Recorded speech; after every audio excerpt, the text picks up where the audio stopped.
Hi, welcome to Ride Alongside. Today we've got something fun and exciting for you. All right, this long beard's been growing for about a year or so. I cut it off when my mom was going through chemo and her hair was falling out. We shaved it together. You can take a look at that video by clicking this card up in the upper right now. But yeah, here's how we look now. Here we go. Alright, here's what I look like now. So, decided to shave off the beard. That's a year-long beard, and start it over again. See how it looks next year. So, anyway, today we are going to be looking at the forest from Wolf Creek Road and Sendero Highway. We're taking out El Monsterachi today, and we're gonna go and ride about 25 miles out in the National Forest. Alright, here we go.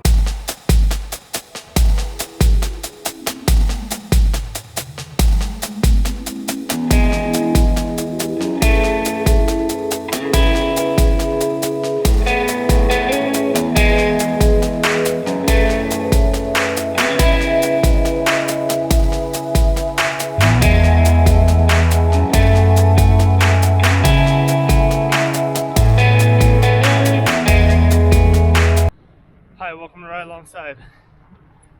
Today we are riding out at dawn patrol. As you can probably tell, it's a beautiful day. We've got clouds. The sun is just beautiful. Climbing a hill. I'm out of breath.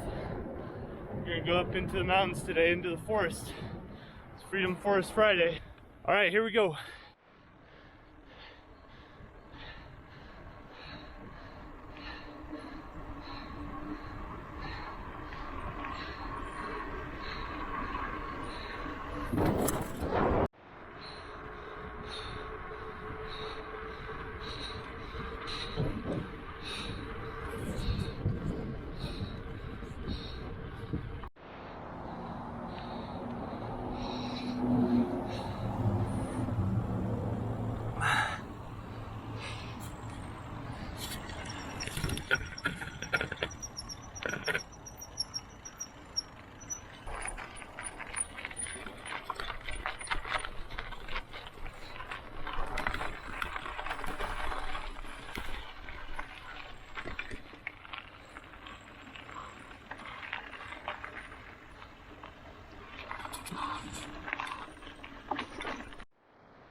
Alright, this is one of my favorite spots in the city of Prescott. This road's called Park.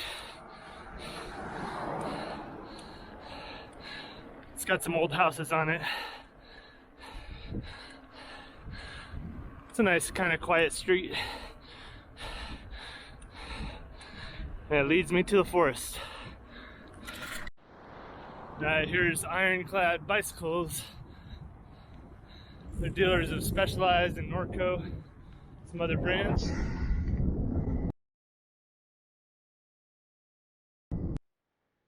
Alright, here I am out on Wolf Creek Road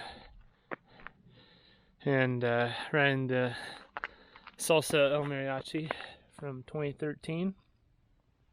It's been a great bike for these drop bars. These are cow chipper 46 centimeters. I've got a bike check video up and you can check that out. Just search for not El Mariachi but El Monsterachi because it is a Monstercross bike with a 2.35 front, 2.2 rear. So these are mountain bike cross country tires that I am using to ride stuff like this, mixed terrain and gravel forest roads. I really call it my Forest Road Explorer. It's a great bike. Anyway, this is one of the places where I believe it was last June, maybe it was the June before, saw a black bear cross this road. Just ran up about 50 yards ahead of me and my friend Dave when we were riding about this time in the morning in the summer. And this is up at about 6,000 feet or so, I'd say. So anyway, it's beautiful as the sun comes through these ponderosa pines. Alright, so the section behind me I just had to stop, take a look at. This is a section that is always kind of chunky, but since the monsoons came this summer, it has gotten just really chunked up. But this is one of my favorite spots along this route, not because of the chunk, but because of this meadow right here. It's just gorgeous. This old dead elm tree, that's what it looks like. There's a walnut tree here, and just the pond of roses and the green grass in this meadow here. Just gorgeous. Gorgeous spot to wake up in the morning, dawn patrol, monster crossing through the Prescott National Forest. Alright, so I'm climbing up Wolf Creek Road up to Sendero Highway, and a little bit winded again here. It is just gorgeous though. Check that out.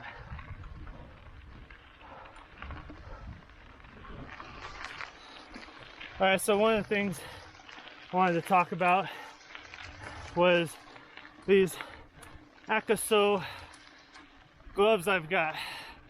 They're fingerless and they have gel padding, but I don't wear them when I'm on my hardtail. I only wear them when I'm riding this bike. Fingerless is nice, but there are people camping here. Check that out, what a cool camping spot. They got a dog. But these fingerless gloves, they've got a mesh panel on the pad of the palm, and I thought it'd be a little bit more noticeable. I don't notice that at all.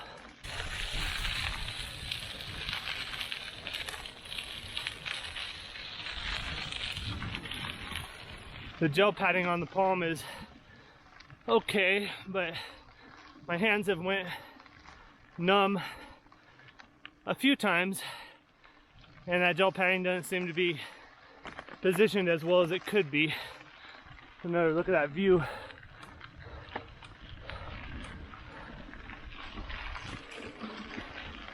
So I like these gloves,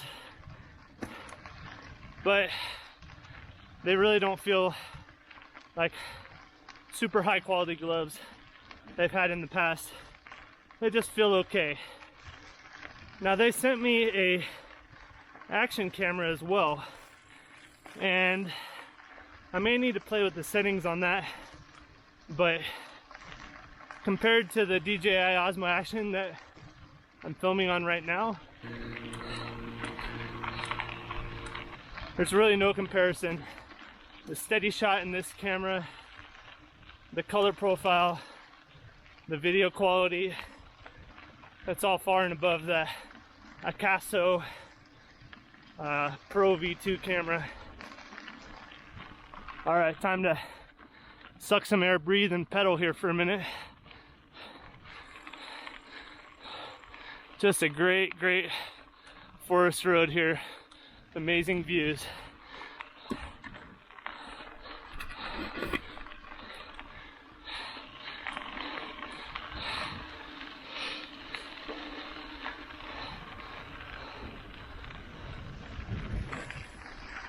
I love riding this in the morning. In the afternoon, it's not so great. There's more people driving around in their trucks, Jeeps, side by sides.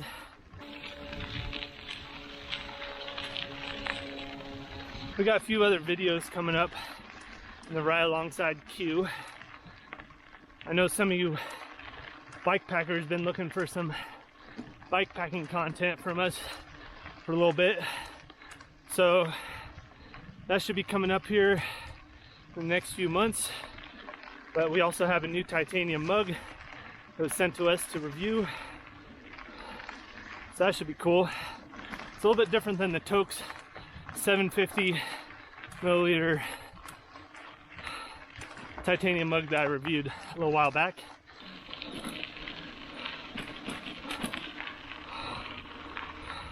And we also have a air compressor, a portable lithium-ion powered air compressor we're testing out, and so far so good. Comes with a Prescott valve adapter specifically for bicycles, but you can use it for cars and basketballs and all kinds of other stuff too. Alright, so here we are at Lower Wolf Creek Campground. This may be a spot that we go bikepacking here soon. We'll see. Haven't yet camped here. We usually like to disperse camp when we bike pack, but this one just has fire rings, picnic tables, and pit toilets, and trash cans. None of the stuff we really need for bike packing, but it costs $10 to camp here.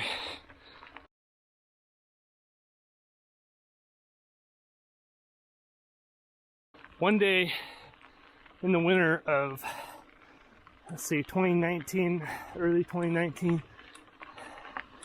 I came up to this upper Wolf Creek campground. It's actually a group camp for Wolf Creek. And right past it, I saw my first and only mountain lion I've ever seen. It was in the road up there. And I saw it just cross over. And it was probably over 100 yards away. But there's a group camp, Wolf Creek.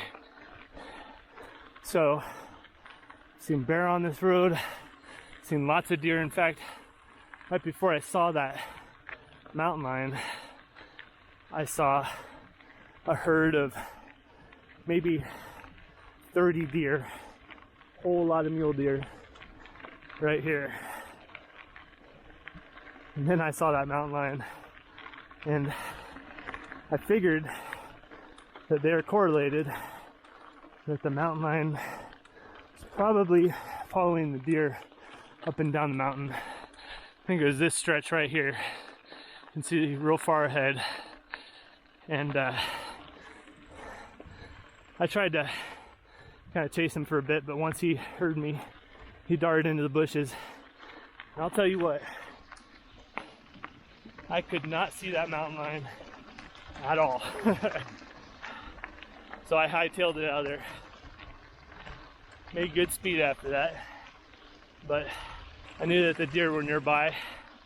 They're probably easier prey item than I am. I wasn't too worried. Alright, so we have reached Sendero Highway. Highway 9 is 6 miles back the way we came in that direction. Look at that primitive road sign. It's one of my favorite signs to see when I'm on the Monsterachi. And one of my friends asked me, what's this little tag doing back here? It looks weird. Well, I found that on a bush that they left after a what was it called? I guess 100-mile trail run or something like that. But it's reflective, so I just keep it on there as I'm going along, whether on the road or on one of these roads or whatever, and it's dark early morning. It swings around and catches headlights. But yeah, Crown King's 33 miles. I've done a trip that it's almost exactly 40 miles from the courthouse square downtown Prescott out to Crown King, and that's a great bikepacking trip. Doing that, you can stay the night and then come back, or you can do an 80-mile day if you really choose, but there's a lot of climbing with that. Yeah, and then Upper Wolf Creek group campground and Lower Wolf Creek campground is... Alright, so this is Sendero Highway, and it is pretty much like this for a long ways, but it slowly climbs up. You can see it over there. I'm gonna take this time and head back. Got about an hour till I need to be at work, and I'm about 11 miles from home or so. But yeah, no turnouts. Drive carefully. There's some spots that are steep, but people do fly pretty fast on this road, so you gotta be aware of cars. But you can hear them coming from a long ways back. Up this drainage some more is Trail 307, and that is the Spruce Mountain Loop. That is a really fun mountain bike trail. I wouldn't recommend it on a drop bar mountain bike like the all Monsterachi, but if you have a hardtail or full suspension, would be ideal probably for that trail. It's got a lot of tech, and it's a steep up and pretty steep down, coming back down, but it's a really nice loop, and it goes up to over 7,000 feet, close to probably 8,000 feet. All right, so here's Sendero Highway. Let's head back to town. It's paved. There's the Sky Y camp here. There's also a horse camp coming up. But hey, pick up the trash while you're out there. Found a couple of hard iced tea cans that some inconsiderate person threw out, but we'll pick them up and deposit them in the proper receptacle. Sendero Highway, as you get close to this little peak up here, there's a couple ups and downs, but it's a really good paved road with low traffic, and coming up it can be more slow going, so you might see more traffic pass you on the way up, but going down you can go just about as fast as the cars, if not faster sometimes.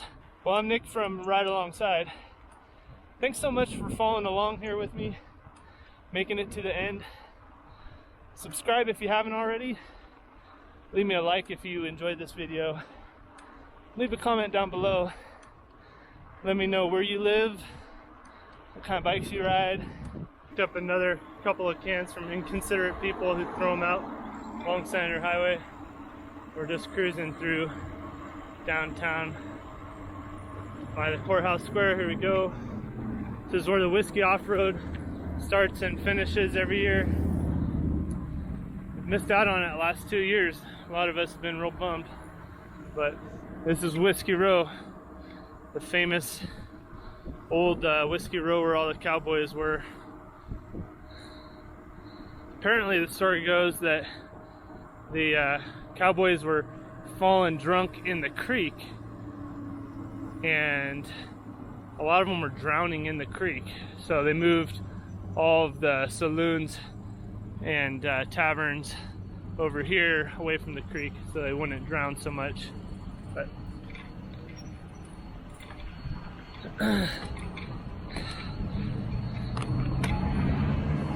that is the downtown of Prescott, Arizona.